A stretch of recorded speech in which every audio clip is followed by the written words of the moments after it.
Joining us here on the Rich Eisen Show in advance of Monday Night Football, we had Lamar Jackson on Wednesday, and now joining us on our program on a Friday is none other than Cameron Jordan, three-time All-Pro defensive end. What's up, Cameron?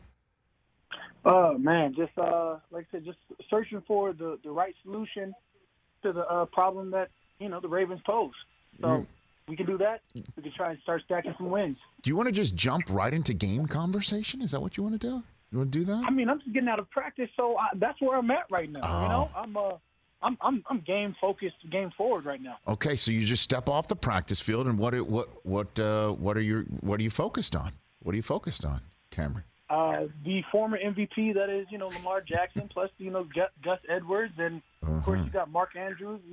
When he's healthy, he's probably wide receiver one, but you're going to say he's a tight end, but he's sort of wide receiver one over there. So, you mentioned Lamar first, and obviously there's reason for that. How much rest do you need leading up to a week where he's going to make you run much more than you might be used to on a football field? Oh, I mean, I feel like we're always hustling. We're always ready for a type of quarterback that poses these problems with his feet. I mean, we just saw Kyler Murray. We even, we saw a little bit of Joe Burrow take off.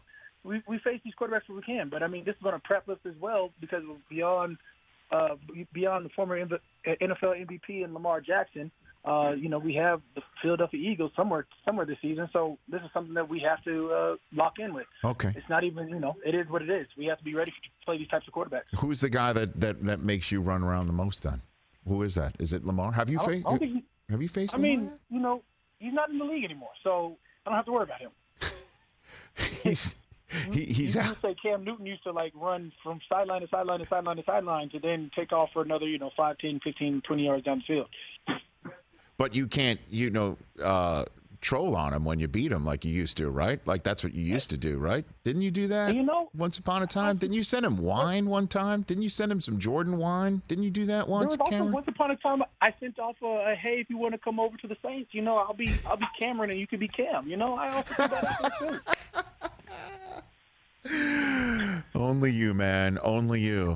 Okay, so Cam Jordan was the one who did that. The other Cam Jordan is the other one who did that.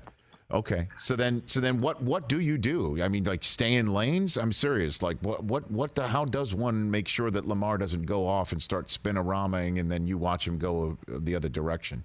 What about that? Yeah, I mean, I definitely think that we've seen success against Lamar when they're able to keep him in that pocket, sort of collapse around him and not let him escape. But at the same time, Lamar's faster than you think he is, which he's already fast, and he's, stronger than you think he is. As you see him duck out of some sacks, he had some miraculous escapes over the last 2 games and extend these plays that you, as a defender, you hate to see it. I'm sure as a fan or an offensive person, you'd love to see it. I hate to see it. So again, it's going to take the front 7. I don't think it is a front 4 situation to try and contain Lamar. I've got Cameron Jordan here, 3-time All-Pro defensive lineman of the New Orleans Saints here on the Rich Eisen Show. It seemed last week it all clicked on your side of the ball, Cam Jordan. Not to say that you hadn't earlier this year, but when you toss a shutout on somebody like you did on the Raiders last week, did you guys find a groove last week that you think you might be able to just leave yourself in for the rest of the year and lock it in, Cam? Yeah, absolutely. I think I said it earlier this year. I said if we have yet to play our best football, and when we can string together a game in all phases of Saints football, we're going to be in a much better place. I think special teams did a great job this last game. I think offense did a phenomenal job, and defense, did handle business. And what you did see, which we hadn't really done earlier this year, was win the turnover battle. You win the turnover battle, that puts us in a way better place than when you lose it. Yes, indeed.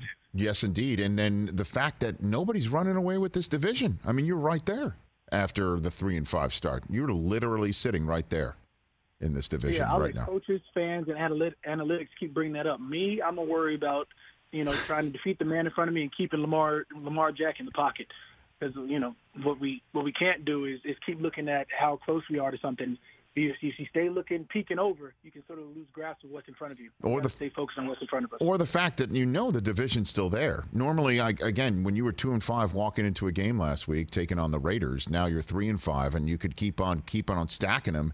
You could actually wind up hosting a home playoff game, whereas in other previous years you might not have that. For instance, take a look at Green Bay right now.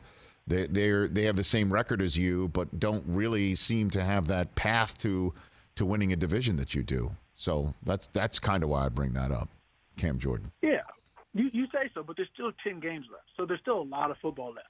We can't plan, again, we can't plan what's going to happen. And I've seen, you've seen more miraculous things happen with Aaron Rodgers over the course of his career. So I wouldn't put past Aaron to, get back in the fight. Now, will he win the division? That's something that probably may or may not happen. But right. You have potential. When you have a back-to-back NFL MVP like Aaron Rodgers, you have that type of potential. Now, granted, they've got things to work out. I'm not worried about the green and yellow team. I'm worried about the black and gold team. Okay. And we got things we're working out currently. So, as long as we keep on playing the way we did this last week, I think we'll be in a far better place 10 games from now. Okay, and the Red Rifle, is he the starting QB there now, would you say? Double Aaron, Jameis Winston. It doesn't matter. I'm going to focus on our defense. And if they say Double R is QB1, then great. If they say Jameis Winston is QB1, fine. Either way, I think that our defense, the way it played, I think there's chances and places that we can take advantage of and hold our own on any and everybody. Last thing for you is, how does this compare to previous seasons for you? It's a little bit off compared to the successful years that you've been enjoying there in New Orleans. What is your approach in a leadership role for a team that still has a lot in front of it, a division, and as you mentioned, half a season? Cameron Jordan. Yeah, I think that there's definitely a I wouldn't even say a shift, but there's a realization that each one of these games there has to be complementary football. There has to be the same mindset that we can win these games when we work together. I also think that it's a shift from our defense's mindset where we wanted to be the main fighting force of this team to where, as you saw last game, when we are dominant and when we can take advantage of where situations, that's where we're going to win. So if we can take advantage of all situations in every game, it's going to put our offense in a better place. So we're going to continue doing what we're doing on defense, focus on being, that sort of hopefully dominant game. If we could finish, every game this season, next 10 games, and nobody scores a touchdown, you can't tell me we're not going to the playoffs. But, those are probably unrealistic dreams to think that 10 games in, nobody's going to put any points on us. But we will go in every game knowing that, we have to be able to stop somebody's offense and win that turnover differential. That turnover differential has been key to wins and losses this year, and it's direct correlation of those wins and losses. So we have to be able to create more turnovers for our offense, give them more opportunities. And then, man, it just gets loud in that building on a Monday night. The whole city's got the whole day to just get ready for it. It's a pretty special spot. It really is, when you think about it. Yeah, absolutely. I mean, it's loud. It's loud as it needed to be this past, Saturday. What was that, like a 12:30 game? That's right. You can imagine when the lights are brighter, the game is more impactful. It's Monday night and it's the only game on. You can't tell me who that nation, that black and gold is just going to be out here rocking the entire stadium. I mean, we're the best probably fan base you're going to see in stadium. Now, you could say, you're going to say Seattle's loud, sure, been there, played there. You're going to say Kansas City, second or third, been there, played there. But that's what they're going to do. They're going to fight for being the loudest stadium by second or third. There's a clear-cut one, and we're not number two. You know what, man? You could say other places are really loud, but there's only one place where people can drink that swing oil all day and then put on a Pope outfit and go crazy. And it's yours. That's it. That's the only one. Dome field advantage. That's the Dome field advantage for sure. Have a great one, Cameron Jordan. Always enjoy catching up with you, man, and I look forward to settling in on Monday night and watching you take on the Ravens.